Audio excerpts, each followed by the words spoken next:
everybody and welcome. Today I have a very special video that involves something that I guess could best be considered a first world problem for a lot of board gamers, where when you start to have a collection that is so big, it comes down to a question of which game do I play?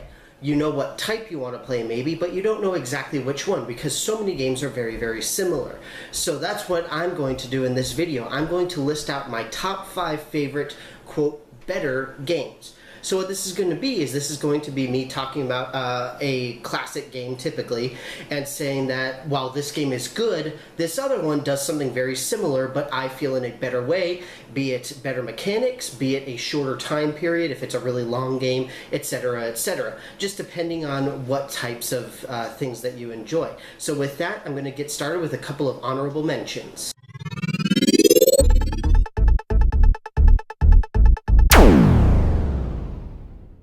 For my first honorable mention, I have Dominion. Now, this is going to share a similar property with my second honorable mention that you'll see in just a little while. But what I have here is the original Dominion, and then I have Dominion Intrigue. The original Dominion is a great game. It is a classic Euro-style deck-building game. The problem that I have with it is that there's not a lot of player interaction. There is so little, and there is only one blocking card, which is the moat. What I love about Dominion Intrigue is not only is it a full game in its own right as opposed to just an expansion, but this has a ton more attack cards. It has a lot more ways where you can interact with other players and try to essentially mess them up and mess up their strategy. So whenever it comes down to Dominion, I always like to grab Intrigue first, unless it's with people who really don't play games a lot, then that's the only time I'll really go for the original nowadays. But regardless, for those reasons, that's why Dominion Intrigue is my better game.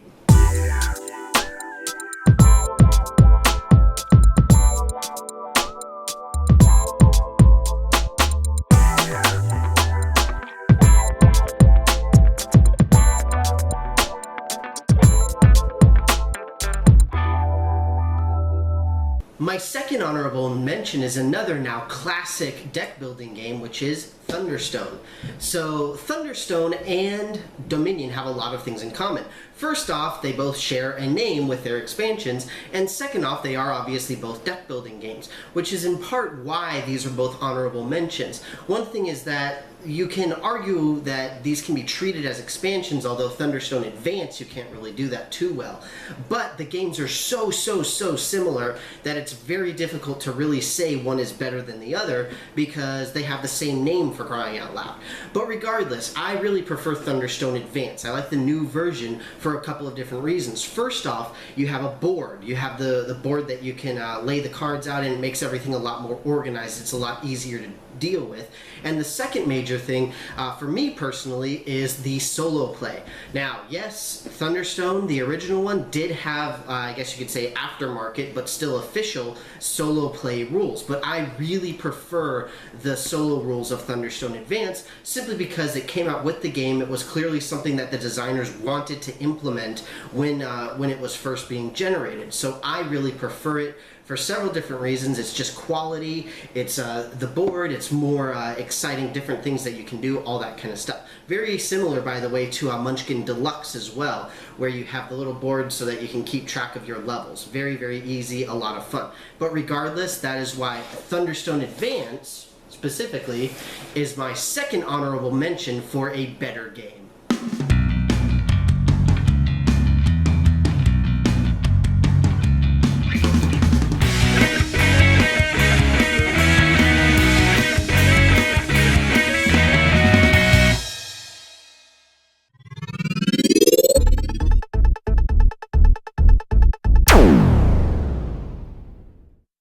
Number 5, I've got some relationships that I have talked about several times in the past, where we have the great Twilight Imperium. This is an incredible game. It is epic, it's amazing, it has all sorts of mechanics into it that are actually all somewhat seamlessly bound together, which I was absolutely shocked by when I first played it. But regardless, one of the biggest issues with this game, aside from its physical size and its obvious cost, is the fact that it takes 7+ hours to play, depending on how experienced and how good the people are that are playing. But the problem is, or the great thing rather, is that there are several games that don't necessarily mimic Twilight Imperium, but they take some of the best mechanics from it and they make an entire game based around that. Enter XXIX Proxima Centauri. The other one, the other version, sort of, I guess you could say, would be Eclipse. It just depends on which aspects of Twilight Imperium you enjoy. If you enjoy the space combat and the territory type of things, then XXIX is the way to go for you. This is the one that really is very good at replicating the combat scenarios and the sort of expandability and all of that kind of stuff that Twilight Imperium has. If you prefer the negotiation and the resource management and all that kind of stuff, then Eclipse is your way to go. But on the table, I only really have room for two, so I personally am going to pick XXIX Proxima Centauri for this time, even though I personally tend to prefer negotiation games. Sometimes you just got to get into space combat on occasion. So that is why XXIX Proxima Centauri is my number 5 better game.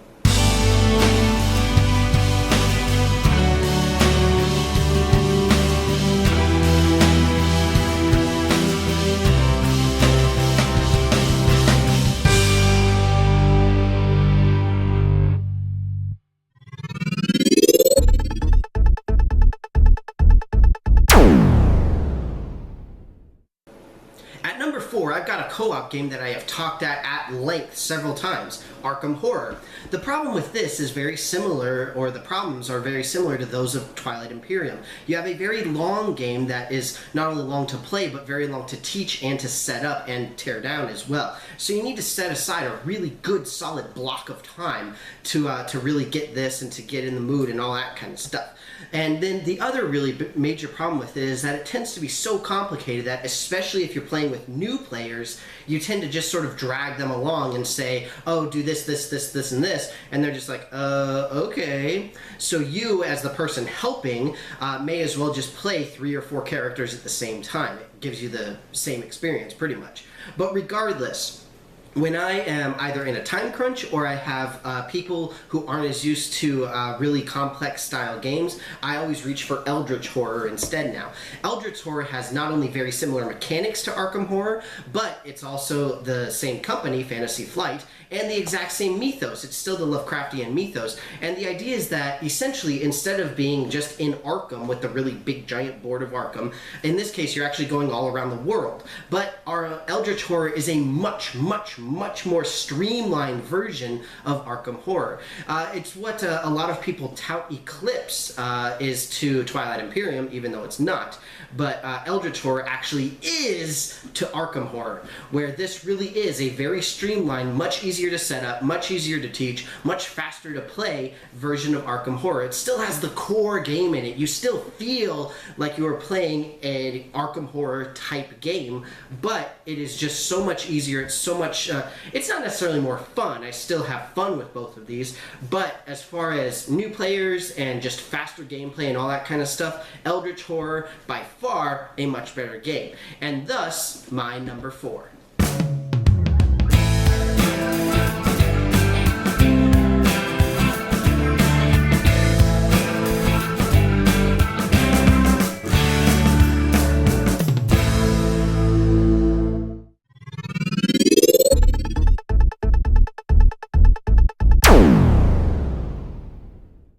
Number 3, I have one of my favorite Euro games of all time, Power Grid.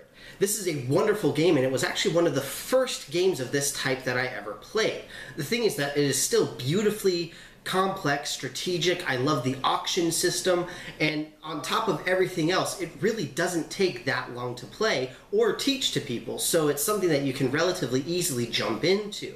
But relatively recently, Power Grid: The First Sparks was released. This is it's an interesting game to start off, I'll say that. But the box actually tells you if you know how to play Power Grid, then you know how to play First Sparks. But there's a couple of things that I really like about First Sparks as opposed to the original Power Grid. And the first thing is just the theming. I like the idea of you're a bunch of cavemen just trying to survive. So you have to literally sort of research technologies so that you can become better and better and better, so that you can gather more food, you can better preserve it, you can communicate with your fellow people, all of that kind of stuff. I really like the way that that aspect works. But in addition, I like the fact that you can have a lot more, or not necessarily more, but very different strategies to everything. And one of the biggest aspects for that is, whereas with Power Grid is a set board, in the first Sparks you actually have individual tiles, and the tiles are actually set up at the beginning of the game by all the players, where each person will take a tile and pick where it's going to go relative to everything else, essentially, and then you all start playing and trying to vie for the best thing. It's a kind of a mix between the original Power Grid and something like Settlers of Catan. It's a lot of fun, and it makes a new level of strategy, because no game is ever the same twice, just in terms of the actual board. Whereas, yes, Power Grid has, you know, a ton of expansions that give all sorts of maps from all over the country. I like the idea of being able to use the same things for different, a unique experience every single time, which is why I really prefer this one. And I like the idea of you are increasing your technological prowess, as opposed to simply upgrading some stuff, although I guess it's fairly similar in that sense. But one of the other things is that there's less of a market, whereas with Power Grid you have all the resources that you use to power your plants. In this, you're just trying to collect food. So just in the sense of the theming, I like it a little bit more, because there are some people who don't really like having the really hardcore economic aspect of Power Grid. So First Sparks is a really great way to sort of mitigate that. And on top of that, it's again a very simple game to play. The miniatures are really cool. They're not great, but they're just like little adorable little miniatures. But the other really cool thing about this is just that it also takes a lot less time to play as well. So if you're in a bit of a time crunch, it only takes about half the time to play, but it still plays the same number of players. So overall, great games, both of these, but depending on your needs, Power Grid The First Sparks tends to be the better game, and that is why it is my number 3.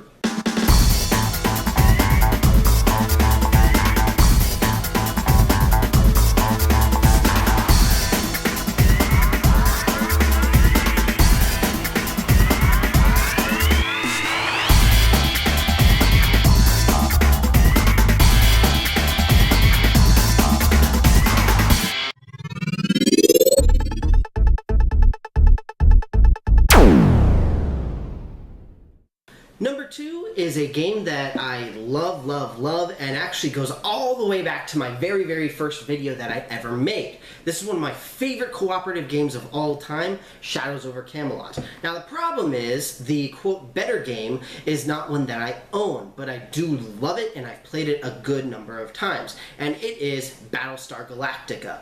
Both of these games are co-op games that have a very, very well done trader mechanic. In the case of Shadows over Camelot, you are simply the trader, whereas in Battlestar Galactica, you have the Cylons, obviously, because Cylons are bad. But my thing is that I really, really love Battlestar more than I love Shadows over Camelot. I am sorry, Shadows, but I do. So Shadows over Camelot is a good game. The biggest problem that I have run into is the theme. Yes, it's the Arthurian legends and all that kind of stuff, but the problem is that not everybody is familiar with them, much less enjoys them. And because of that, you can have people who are just turned off immediately by that aspect and really don't care. Whereas, I mean, the sci-fi Battlestar Galactica theme isn't really that much better, but at least in a lot of gaming crowds, the Battlestar Galactica one will tend to be a lot better off. And then the other thing is that with Battlestar, I personally prefer the mechanics of Battlestar Galactica as well, at least to a certain extent, where you have everybody moving around the same ship, being able to do the different actions and all that kind of stuff, whereas with Shadows over Camelot, you're kind of stuck in one place until you can finish either as much as you can or the entire thing. And I like better the aspect of how the traitor is revealed in Battlestar Galactica as well, and the abilities that they can do once they have been revealed. Because part of the issue with Shadows is that in order to reveal yourself as the traitor, you either have to, there's a card that does it for you, and you have to say, oh no, I'm the traitor, or basically you need to be accused by other knights, which is kind of sad. But with Battlestar Galactica, you just see, it's like, oh, this is awesome, this is great, the Cylons are going well, then you can just say, boom, I'm a Cylon. And I like that sort of more random aspect to the game, because while you can, maybe not necessarily actively being like a total douche, for lack of a better term, but at any time you can say, I am a Cylon, and then you are now essentially immortal because you get reborn, and then you can just mess with all the other people on Galactica. So it's really cool. It also has some wonderful expansions as well, but obviously I don't have the actual game, so I don't have any of the expansions as well. Shadows over Camelot does have an expansion as well. I believe it's in Merlin's company, or something with Merlin and his company, that adds it adds additional traders, and it adds some new mechanics as well. So both games very, very good. Battlestar does take a little bit longer, and some of the mechanics are a little bit more complex, but I like that in the sense of the between the two games, where, you know, Shadows itself is fairly complex and convoluted and takes a while to play. If I were to pick between the two, I would prefer playing Battlestar Galactica, which is why it is my number 2 better game.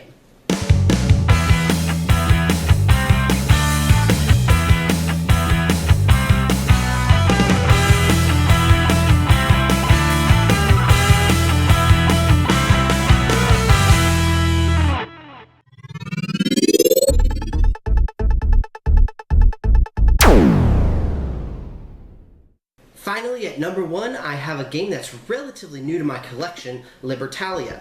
Now, the game that this is better than is Citadels. Citadels is a classic role-picking game where you get to build little buildings, and then you see how many victory points you have at the end. It's a lot of fun, and one of the great things about it is that since you're playing with other players, part of the thing is trying to guess what other people did, so that you can, you know, there's things like the assassin and the thief, so you can kill them or steal all their money. It's pretty cool, it's a lot of fun, it's a great game, and obviously very portable, which makes it that much better.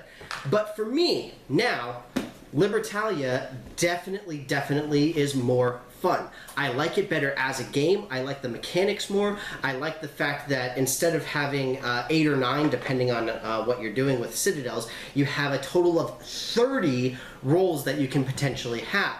And while everybody has the same ones, it really makes a difference when you play it, what you play, and more importantly, how good, quote unquote, your card is. It's really cool, and the idea is that you're playing as pirates. I mean, you can't really beat pirates, right? It's a lot of fun. It's got like a nice little board. It's got little player cards, all that kind of stuff. And the idea is that you're just collecting loot. You're collecting booty that then turns into victory points, essentially. It's a lot of fun. It's a great game. It's really fast to play. Once you know how to do it, then it goes very quickly. And it's just really cool because there is always something different going on. You will pretty much never have the same combination of cards more than once, and it means that you will also, and not only that, but you'll also never have the same combination of potential booty. So you always have to really strategize to think about exactly what you're going to do, how it's potentially going to work, and more importantly, what your fellow players are going to play, because it gets very difficult to keep track of who played their captain or their first mate or whatever it happens to be, because, you know, it makes a difference in the order in which you get to take your booty. But that is neither here nor there. I am not talking solely about Libertalia. I'm talking about the comparison between the two. Now, regardless, Citadels itself, great game, very quick, very fun to play, very fast to learn as well, and obviously very portable. But if I've got time, I much prefer the strategy and more the intrigue of Libertalia, personally. At least nowadays I do. I still do love Citadels, though. But regardless, that is why Libertalia is my number 1 better game.